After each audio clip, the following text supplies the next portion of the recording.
คือบ้านนัดจานเด้อพี่น้องเด้อแม่ป้าก็มากับสาวพรพี่น้องนี่ก็คือเฮิรนแม่เทงเพิ่นแหน่ของสาวพรหั่นแหล้วพี่น้องป่ะเด้ประเพณีไปโมบุญแต่ป้ามาไปเป็นหมู่เพิ่นพี่น้องแม่ป้าสิใส่ทรงบ่ได้ใส่สิ้นดอกพี่น้องไปเป็นหมู่สาวพรถ้าไปเบิ่งนำกันพี่น้อง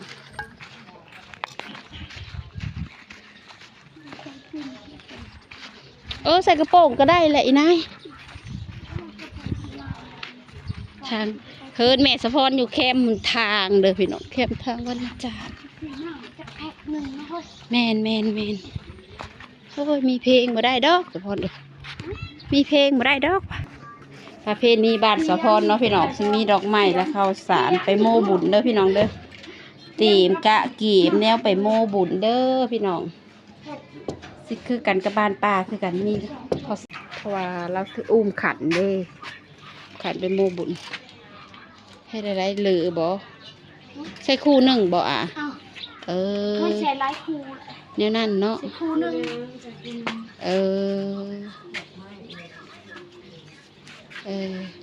นั่นแสนหนึ่งได้ไปไม่ใช่สำนักจังสิใช้หลักที่หาคิดเศรษฐกิจแหละเนาะมันสมัยนี่มันมดนั่นที่หาคิดโตก็ได้นะเราคือแบบแค่เข้าไปมันจะ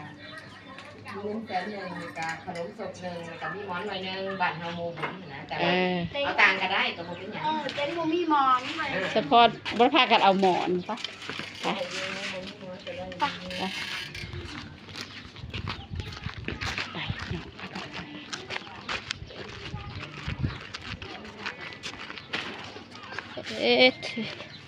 ไทยที่ไหนตั้งค่าให้เต้นละบ่อยไป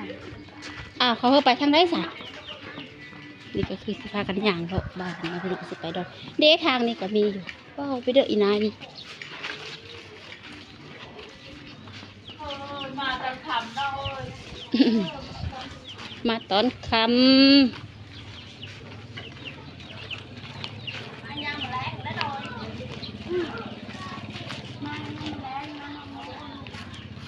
พี่น้อง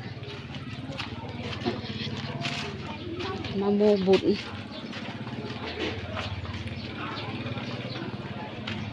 ขึ้นเทิงหัวสะพอน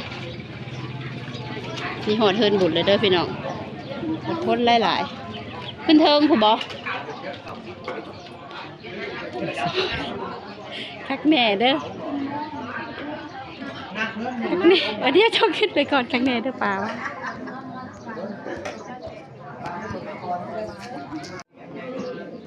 หอดแล้วพี่น้องสะพอนเรากันหอดเทินบุญเลยเด้อพี่น้องเทินแบบบ้านๆนะพี่น้อง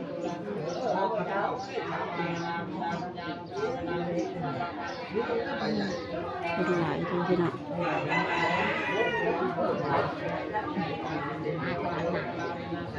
แม่สะพอน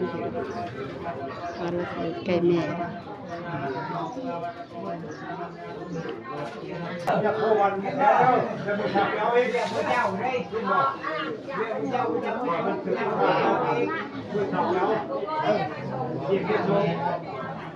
ที่บอก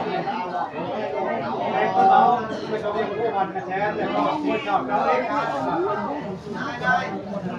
ได้เริ่มไปเด้อเอาเด้อ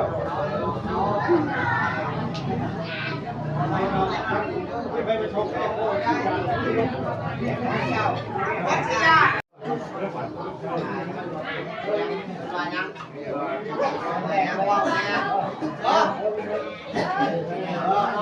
ที่พนไปมูพี่น้องคนหลายมีป่าไปรับไปมูเดียว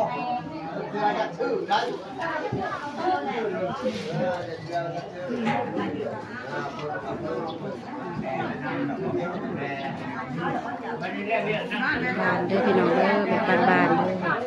ตาขึ้นมีป่ากู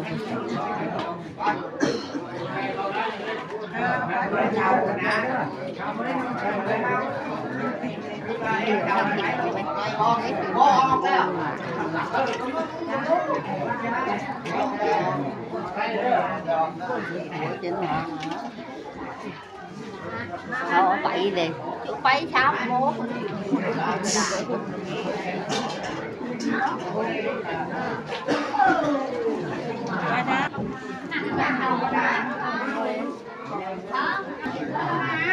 หนักมาก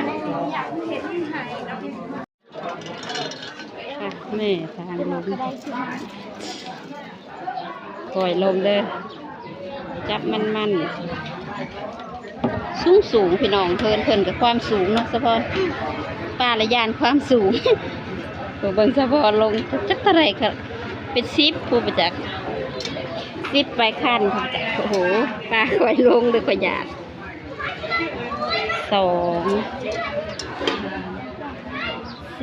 บ่ค่อยใช่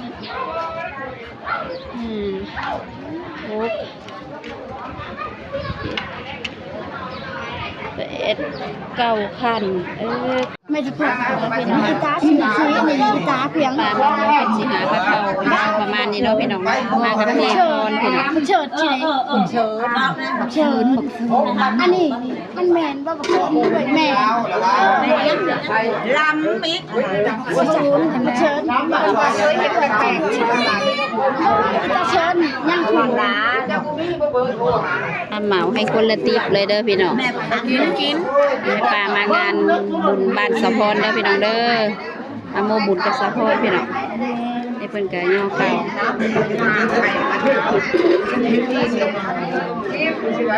กินเด้อป่าเจ้ามาแล้วมากินน้ำกันบ้านหมู่ทุกคนนะไม่มีใหญ่กินและกิน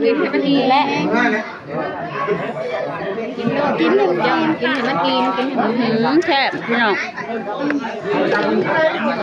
ในแม่ปลามักคือผักกระเดาเนาะพี่น้องกับลาบกินให้มันอิ่มเด้องานบุญเด้อพี่น้องมาพี่น้องมางานบุญเจพรเลงเมืองโมพระเจ้าเด้อพี่น้องแม่ปลากินข้าวเห็นบ่หลานน้อยทั้งข้างนะแนมเบิ่งอยู่น้องให้หลานแน่จำใบข้าวป่าเลยเนี่ยเป็นตาสร้างปิงหลิงอยู่แม่ไปเข้าพาโมแล้วพี่น้องแนวมากนี่แม่ป้าก็กินข้าวพี่น้องแซ่บอาหารบ้านเพิ่นกับพี่น้องคือบ้านแม่ป้าเลยความกินหอนบ้านเลยกินแบบนี้เสียบแล้วแม่ใหญ่กินกับแม่ใหญ่เด้อขออนุญาตได้แม่ใหญ่เด้อนี่ได้พี่น้องแม่ใหญ่เพิ่นก็กินข้าวในแม่ป้าแซ่บอาหารการกินจ้ะมาโลดเละเข้ามาเล่เข้ามาว่าไม่ใหญ่แม่ป้ากินกับแม่ใหญ่พี่น้องแซ่บเจฟอนเป็นข้าวโมกินโดยทานเปลือกมันจิก่อนได้ทานเปลือกมันค่อยพอนมันไหวเนาะทานเปลือกมัน